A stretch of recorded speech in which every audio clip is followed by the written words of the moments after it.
మీ అరిచేతిలో నొప్పి, తిమ్మిర్లు, పట్టు తగ్గుతుందా? అయితే అది కార్పల్ టన్నెల్ సిండ్రోమ్ కావచ్చు. అందరికీ నమస్కారం. నా పేరు డాక్టర్ రాకేష్ కాగిత, consultant neuro surgeon, Sydney hospitals, Vijayawada. అసలు కార్పల్ టన్నెల్ సిండ్రోమ్ అంటే ఏంటి, ఎవరికి వస్తుంది, ఎందుకు వస్తుంది, దానికి టెస్టులు ఏముంటాయి, ట్రీట్మెంట్ ఏంటి అనేది తెలుసుకుందాం. ముందుగా కార్పల్ టన్నెల్ అంటే ఏంటో తెలుసుకుందాం. దాని అనాటమీ ఏంటో చూద్దాం. హ్యాండ్ ని, ఫోర్ ఆర్మ్ ని కలుపుతా ఇన్ఫీరియర్ గా కార్పల్ బోన్స్ అని ఉంటాయి. 8 కార్పల్ బోన్స్. వాటిని కనెక్ట్ చేస్తా సుపీరియర్ గా ట్రాన్స్వర్స్ కార్పల్ లెగమెంట్ లేదా ఫ్లెక్సార్ రెటినాక్యులం అని ఉంటుంది. వీటి గుండా 9 ఫ్లెక్సార్ టెండాన్స్ మరియు చేతికి సప్లై చేసే నరం మీడియన్ నర్వ్ అనేది పాస్ అవుతుంది. సో ఆ మీడియన్ నర్వ్ అనేది ఫస్ట్ 3 ఫింగర్స్ కి అలాగే half of the 4th finger కి సప్లై ఉంటుంది అన్నమాట. సో అంటే మన థంబ్, ఇండెక్స్, మిడిల్ ఫింగర్ అలాగే మన రింగ్ ఫింగర్ యొక్క హాఫ్ కి మీడియన్ నర్వ్ సప్లై అనేది ఉంటుంది. ఎప్పుడైతే ఈ మీడియన్ నర్వ్ కంప్రెషన్ గురవుతుందో అప్పుడు మనకి ఈ సిమ్టమ్స్ అనేవి వస్తాయి. మెయిన్ గా పెయిన్, పెరస్థీషియా, వీక్నెస్ అనేవి చూస్తూ ఉంటాం. ఎవరిలో ఎక్కువగా చూస్తూ ఉంటాం అంటే సాఫ్ట్వేర్ ఎంప్లాయీస్ లో ఎవరైతే ఎక్కువగా టైపింగ్ అనేది చేస్తూ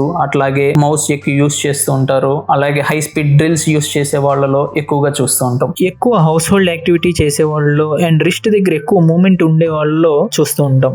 అట్లాగే diabetes, arthritis, obesity, pregnancy, hypothyroid patients లో కూడా చూస్తూ ఉంటాం. వీళ్ళకి ఎక్కువగా పెయిన్ అనేది నైట్ టైం వస్తూ ఉంటది. సివియారిటీ పెరిగే కొందికి మార్నింగ్ టైమ్స్ కూడా చూస్తూ ఉంటాం. కండిషన్ సివియర్ అయినప్పుడు పెయిన్ అనేది అరిచేతికి కాకుండా కొంతమందిలో ఫోర్ ఆర్మ్, షోల్డర్ వరకు కూడా రేడియేట్ అవ్వచ్చు. పెయిన్ అనేది ముందుగా చెప్పినట్టుగా ఈ 3 ఫింగర్స్ లో ఎక్కువగా చూస్తూ ఉంటాం. అలాగే తిమ్మిర్లు, లాస్ట్ స్టేజెస్ లో వీక్నెస్ కూడా చూస్తూ ఉంటాం. సో దీనికి డయాగ్నోస్టిక్ టెస్ట్ ఏముంటాయి అంటే నర్వ్ కండక్షన్ స్టడీ అనేది చేస్తాం అనమాట. సో ఇందులో దీన్ని బట్టి సివియారిటీ మనం చూస్తాం.